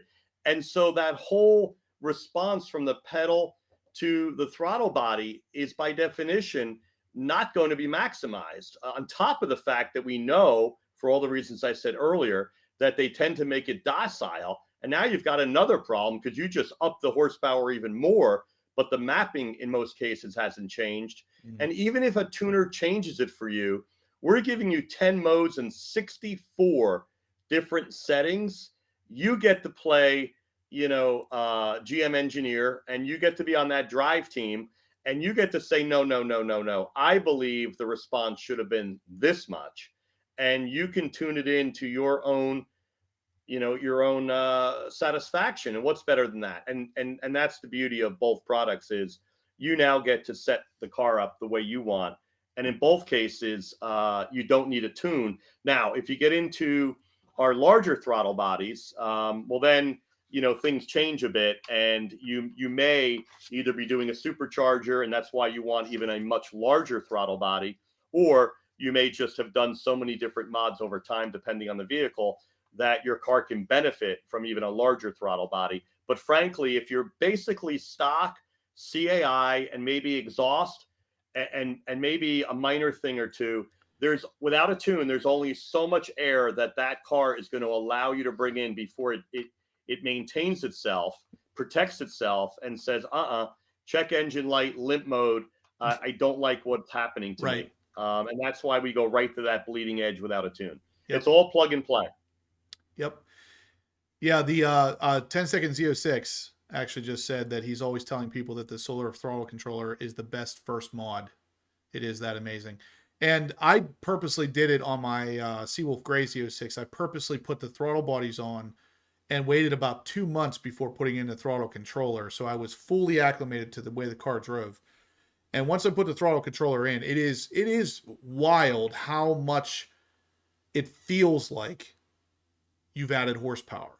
And I know you're not adding horsepower. I'm not, saying that you do. I'm saying it feels like you did. And it's a combination of like what Joe was saying or what Jim Marrow said. It's a combination of the throttle being slightly, a little more sensitive, a little more where you think it should be, since you can literally dial it in exactly how you want it. But it is also a combination of that and the fact that you've added other mods, because at this point my car was fully modded minus the throttle controller. And this throttle controller actually kind of helps all these mods play together in a way that it almost feels like it's been tuned. And again, I'm saying almost because I know that that's not the case, but it feels that way because it feels like you have more control over how the power is coming on, because you can dial this thing in to your exact liking. Whether, I think mine's on Sport 6 right now. I know some people run it at Sport 8, Sport 9. And I was just talking, I think it was to you, Joe, or you're at Sport 4 or 5 now, right? Yep. Yep. And I've landed on Sport 4, having been at Sport 6. And that's only because over time, as you drive it, you get a sense as to how much aggression or how much instantaneous, response you want for what pedal feel. And for me, for whatever reason, I went down. I met a guy at Carlisle and he had a Z06 and he said, I'm 90. And I said, God bless you. I said, what the big talk is, what number are you on or what mode are you in? And he said, I'm on Sport 9. And I said, can I shake your hand? I said, I'm 60 and I'm on Sport 4. I feel like, I'm in honor of you. So there is no right or wrong answer. It just is, what feels the best for you. And frankly, that's the problem GM has, right? They create a sport mode and there's one mode. yeah, And they're trying to please every one of us. everybody. Yeah. And every one of us is different. We're all different. And that 90-year-old, God love him, I can't drive around in Sport 9. I've tried it. When I go to make a right-hand turn when the light changes and I hit the gas, I mean, it's like gonzo. And I'm like, I want a little bit more, feeling of control. But that's the answer. Black Knight's saying he's been a keep it stock guy for the longest time. He got a throttle controller now, and now he's mastering the pedal in different ways. AI mode has me blazing the roads and thinking about how well the 91s would work. Black Knight, you can possibly win them tonight. I mean, there's no better way to try them out than to win them for far less than what you would pay for them on the website. So you might want to consider that because I will tell you that the two combined, it's gonna rock your world. If you're loving one, wait until you have both of them, and that's the best way I can say, because the car will utilize that extra air from the 91s. It really is wild just how much this car will accept mods and produce additional horsepower without a tune. Because, like I said, I have the Venturi intake, the 91 ported throttle bodies, the AWE exhaust, Sport Cats from Soul Performance, or Solar Performance. God, I'm getting all these names mixed up. Anyway, I got a lot of mods on my car, and every one that I've added, you can feel the power increase because the car's utilizing the additional air or the additional, ease of exhaling, so to speak. It's really awesome the way that this car responds to these things, and something as small as a throttle body, or in this case, 2 throttle bodies. It's really nice. One thing I want to touch on, because this is a big thing I get all the time, and I've always been thinking about the best way to try and answer it. And last night, knowing I was going to be on tonight, and I think I've handled it pretty good in the past, but I had this revelation that I think really hits home for people, and I think it's easy to understand. I get all the time, just hit the gas pedal harder. Why do you need this crazy thing? And I'm talking about the controller, because we know it adds 0 horsepower. But as Justin and everybody who's ever put it in will attest to you, it's a game changer. And not by 5%, not by 10%. It's a game changer. And the reason why, and I think I got the best analogy, if you've ever driven a gas golf cart, at some courses, the thing is lightning. And you drive and you're like, wow, this thing is woohoo, this is fun. And then you've been to that godforsaken course where they put the governor on and you hit the gas and the thing barely moves. And you're thinking to yourself, wait a minute, I know there's a gas engine in here and I see Easy Club on the side. So I know it's the exact same brand and cart as the other one. why does this thing feel like I can't get out of my own way? But if I floor it, it doesn't have instantaneous, but it starts to accelerate more like I'm sort of used to.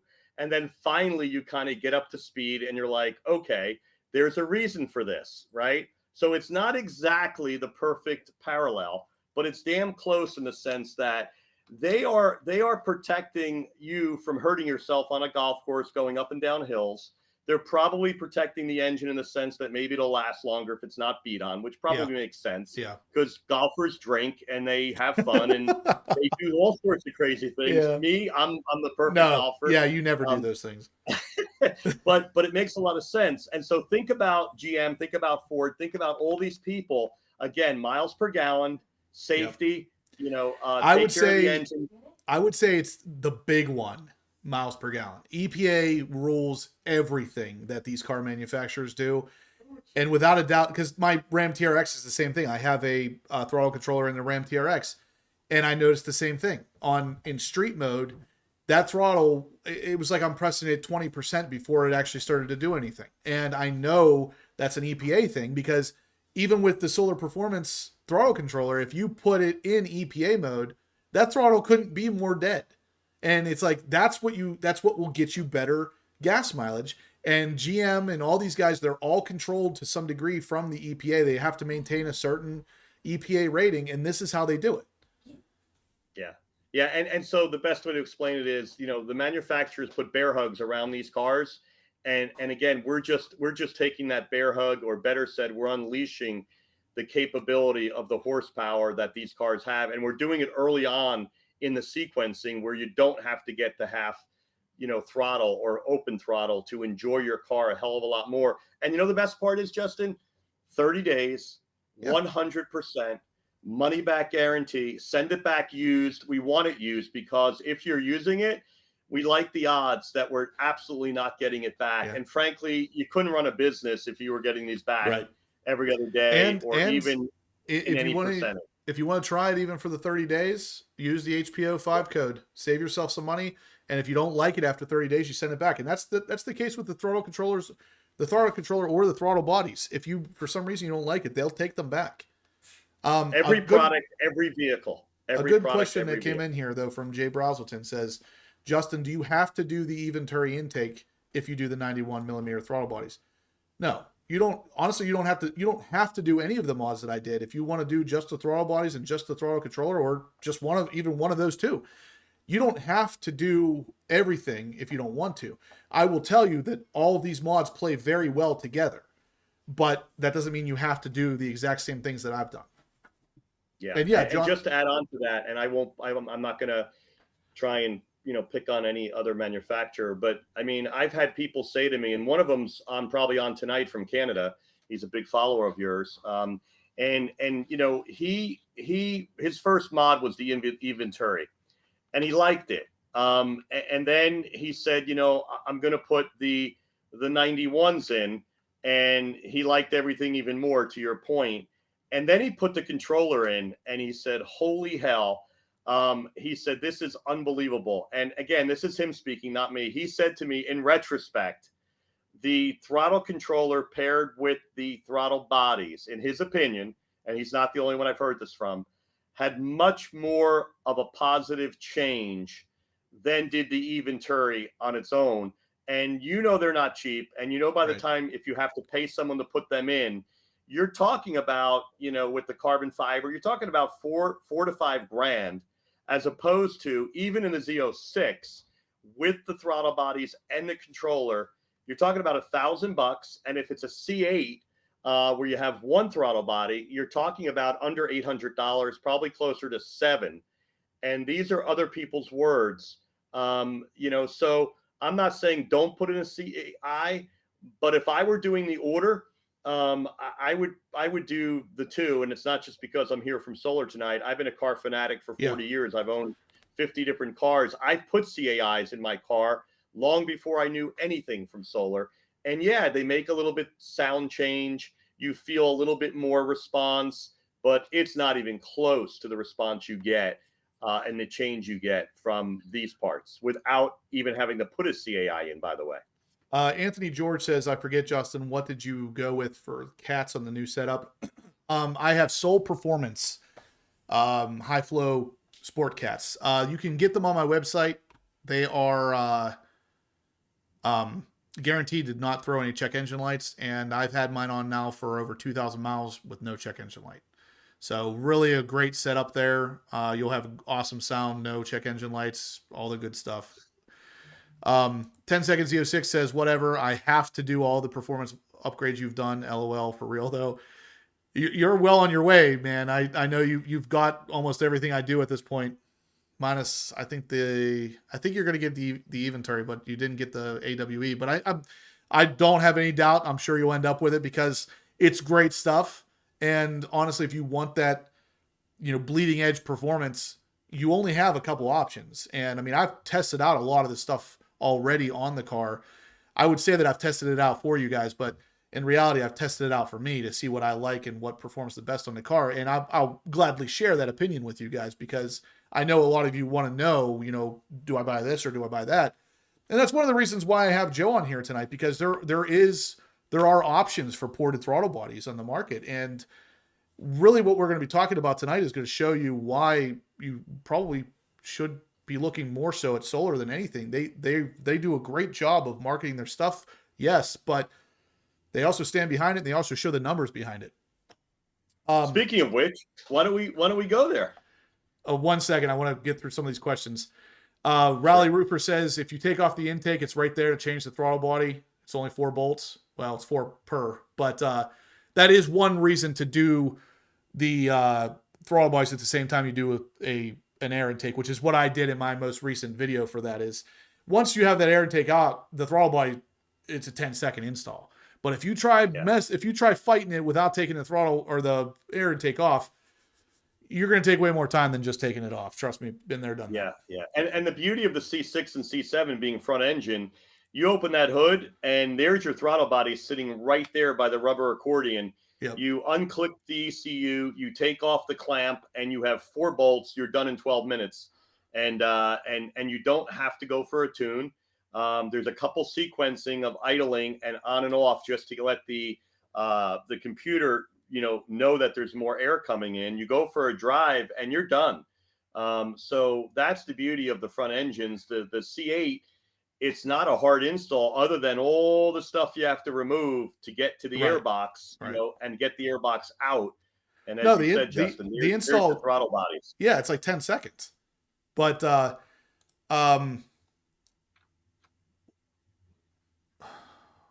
saw a question on one. Oh yeah, Professor Corvette. Shouldn't you do 1 mod at a time so you can get a feel for the difference? I would say yes, but I'm telling you that the research and the testing that I've done on these parts, I will tell you, if you do all of them, you're going to notice an even bigger difference all in. And it makes it so if you, installing throttle bodies and whatever, if you have everything apart, there's really no point in putting the throttle bodies on and then putting everything back together, then taking it all apart later and putting it in a new air intake, then taking it all apart again later and putting in the sport cats. Just do it all at once. Once you have that stuff out, you are not going to want to take it out again. Trust me, it's not a great time. I don't take out my air intake just because I'm bored and I want to have a good time. It's not a great thing to do all the time. It's not fun. Yeah, the one thing you hit the nail on the head, Justin, the C8. The other thing I'll just mention though is the controller does have an OEM mode. So one of the 10 modes is OEM. So you do not need to take it out to think back to, oh my God, what did I used to drive like? So the beauty of that, of course, is when you do all these other mods, or even just one of the mods, meaning say you just did the throttle body without all the other stuff, and you put the controller on, and then you really just want to go back to thinking, what was the change with the throttle body only? Yep. You can actually do that. Ditto if you did throttle body in, say, Venturi as an example, and then the controller, and you're like, you know what? I just want to see what it feels like again to test out the air intake and the throttle body without the controller. And then you'll put that thing on Sport 5, 6, or whatever setting you want. And you're going to smile and you're going to say things like, holy hell, this is fun. Yeah. So guys, real quick, for those of you just joining, the giveaway tonight is a Solar Performance throttle body or throttle bodies. anything that they sell on their website, you have the choice of, and that includes the C8 Z06 tonight. So any throttle body you're interested in is the giveaway. $10 is an entry, $50 or more.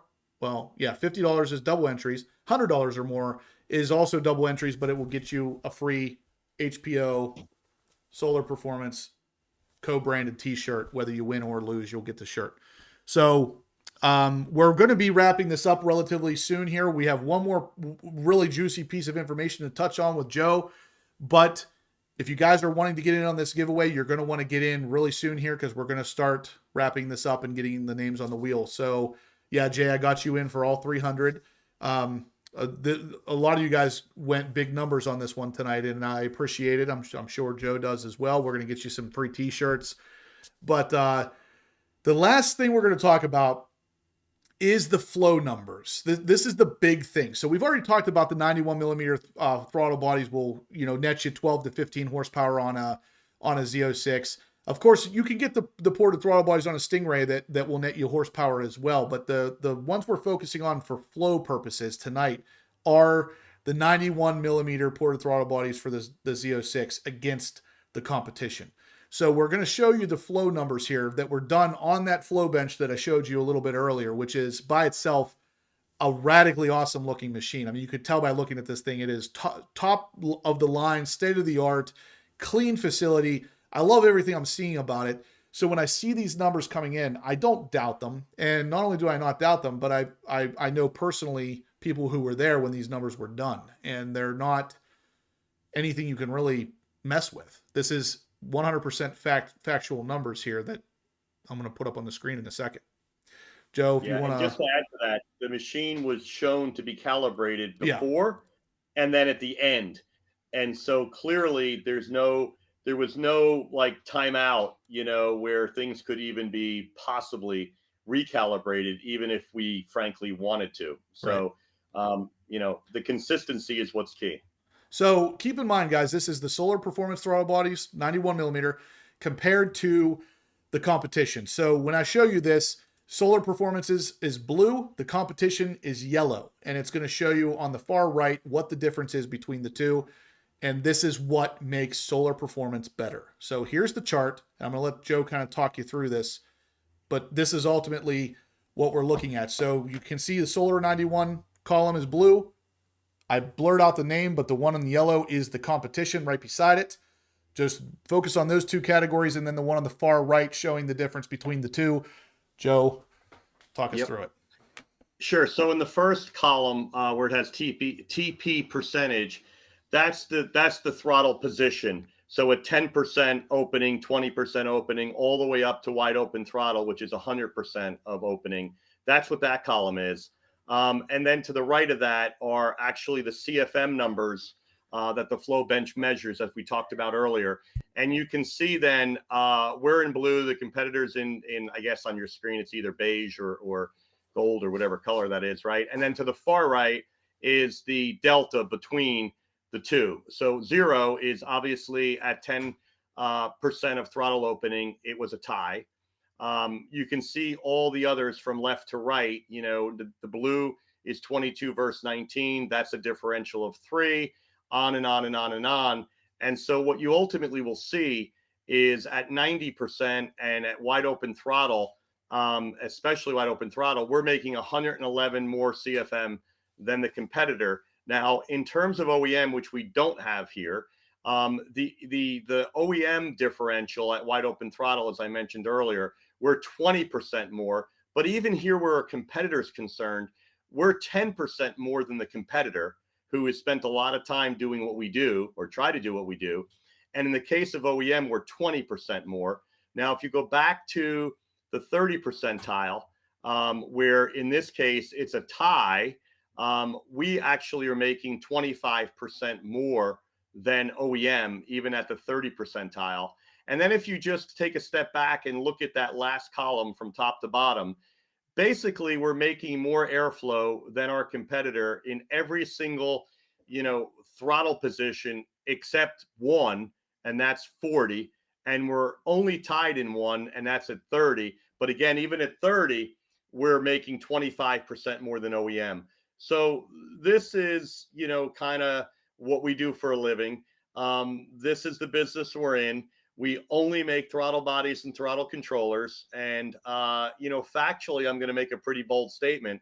As far as we're concerned, given the same size throttle bodies, we're confident that we have more CFM than anybody else in the market. And if we're not, as you can see here, we're going to show you when we're not, and you can see we're not playing with numbers at 30 or 40. We're 0, and we lost that one by 8.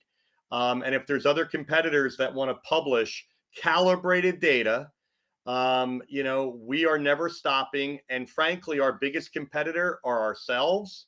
And we're always trying to do better. Hence, we went from 87s to 91s.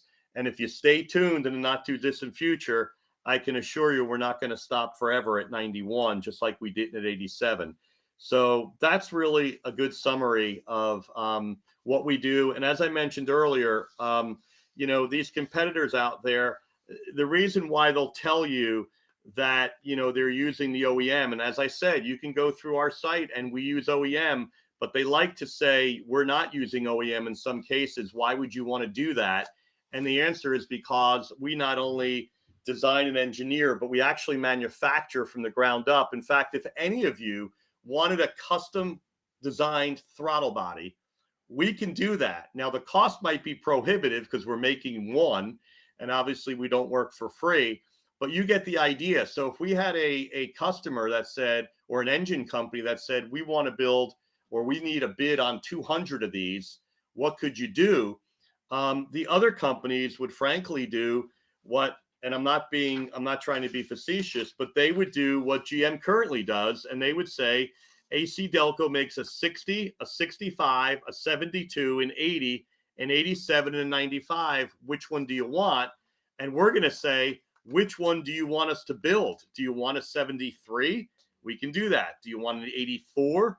We can do that. And by the way, the ZR1, the brand new ZR1, it has a pair of 65 millimeters. And that's because turbos don't require, as much as reported by GM. But notice how it happens to be one that AC Delco makes, right? It's not 64, it's not 70, it's 65. And again, not to begrudge GM, they're smart, economy of scale.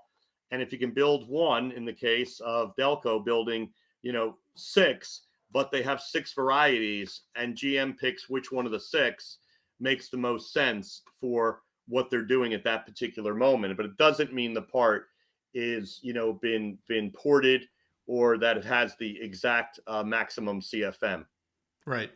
So I got a couple questions in here. Bill asks, now, is that with the stock/OEM airbox or with aftermarket? That was answered in the comment section here. The airbox doesn't matter for this. The Flowbench is literally just flowing the throttle body itself. There is nothing attached to the throttle body outside of that. It's just flow. It's seeing how much air this throttle body can flow. So again, I'll show the picture of that if I still have it up here. Yeah, there it is. This is the throttle or the Flowbench there. So you could see at the top of it, you actually have, if I can zoom in on this, that's actually the elbow for your air intake. So right below that is, of course, your throttle body.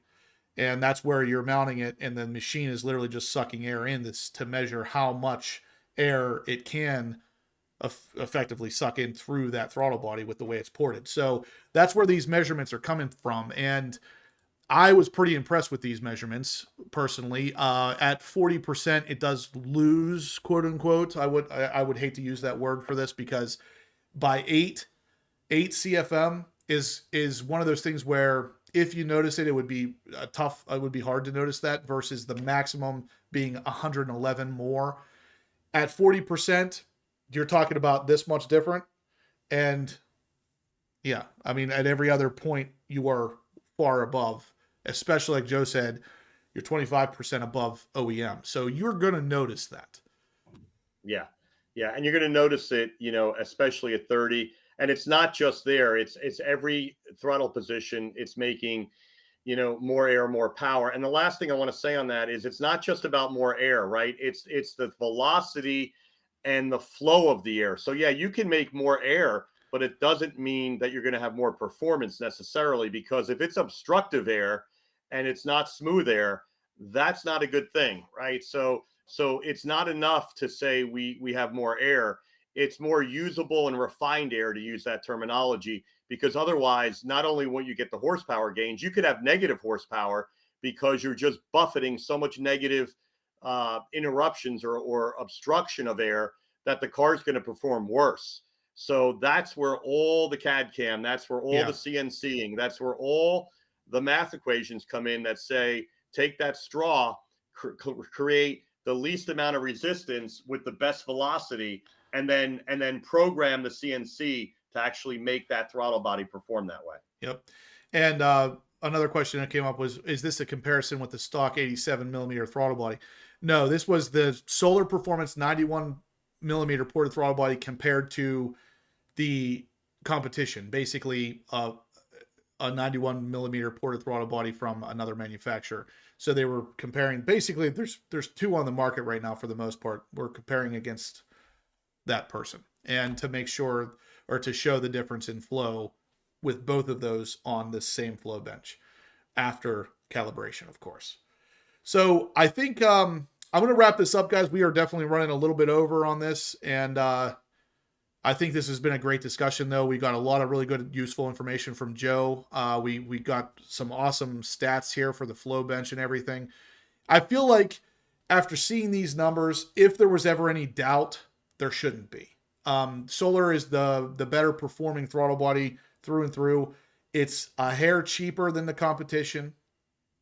It is easier to buy, in my opinion. You can throw that HPO5 code on there and make it even cheaper. And I think it's all W's here. So at the end of the day, Solar is a really easy to reach company.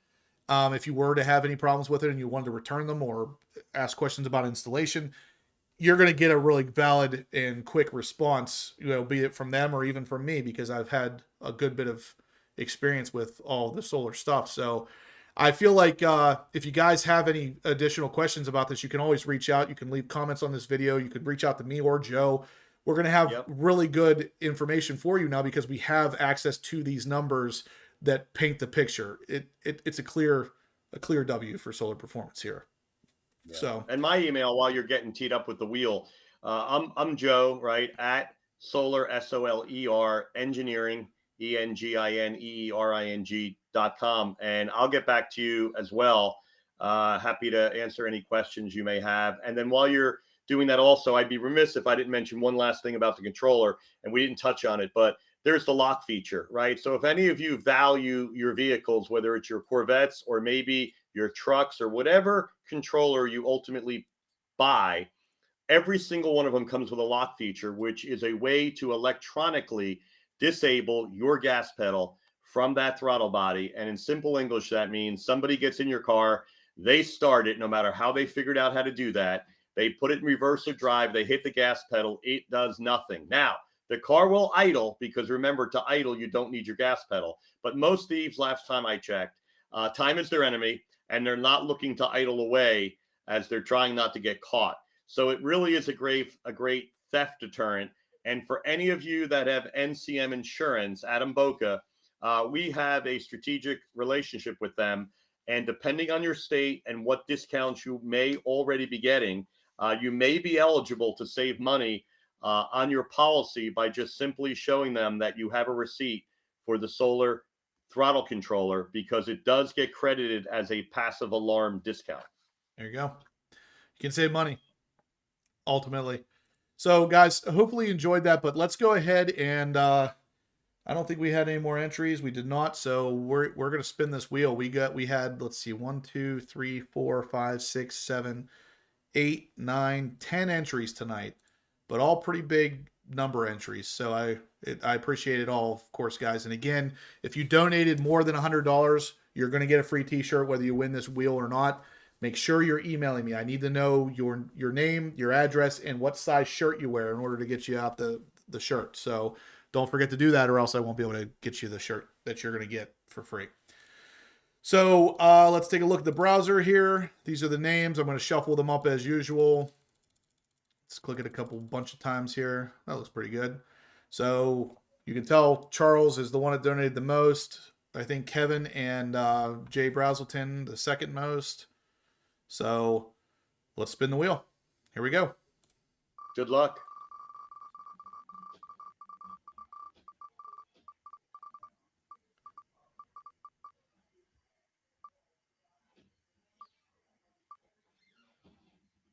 Oh, looks like Jay. Congratulations, Jay. There it is. All right, Jay. Congrats. Excellent. All right, guys. Again, huge thank you for tuning in tonight. I really appreciate all the support as usual. Big thank you to Joe for spending the day with us here to talk all the information about the solar ported throttle bodies and why it is such a good thing to have for your car. Jay, just shoot me a text. Let me know. Send me your shipping information again. I'm sure I have it a million times, but it's always good to have it just so I can send it over to Joe basically and get these things sent out. Big congrats, Jay. Again, appreciate everybody all around. You guys, yeah, I think Jay spent $300 and he got a $900 set of throttle bodies. So he saved himself $600 And a shirt. and a free shirt. Yeah. So technically he only spent $270 towards throttle bodies. So good stuff, guys. Again, appreciate it. Love to see you all here. We will definitely see you same time, same place next week. So stay obsessed. Thanks, everybody. Have a good week.